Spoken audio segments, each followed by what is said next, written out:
हमसे कुतैबा बिन सईद ने बयान किया, उनसे इस्माइल बिन जाफ़र ने बयान किया, उनसे अबू सहल ने, उनसे उनके वालिद मालिक ने और उनसे तलहा बिन उबैदुल्लाह रदियल्लाहु अन्हु ने कि एक आराबी परेशान हाल बाल बिखरे हुए रसूल अल्लाह सल्लल्लाहु अलैहि वसल्लम की खिदमत में हाजिर हुआ। उसने पूछा, या रसूल अल्लाह, बताइए मुझ पर अल्लाह ताला ने कितनी नमाजें फ़र्ज़ की हैं? आप सल्लल्लाहु अलैहि वसल्लम ने फरमाया कि 5 नमाजें, ये और बात है कि तुम अपनी तरफ से नफल पढ़ लो।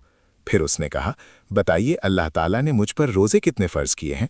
नबी करीम सल्लल्लाहु अलैहि वसल्लम ने फरमाया कि रमज़ान के महीने के, ये और बात है कि तुम खुद अपने तौर पर कुछ नफली रोज़े और भी रख लो। फिर उसने पूछा, और बताइए ज़कात किस तरह मुझ पर अल्लाह ताला ने फ़र्ज़ की है? आप सल्लल्लाहु अलैहि वसल्लम ने उसे शरा इस्लाम की बातें बता दी।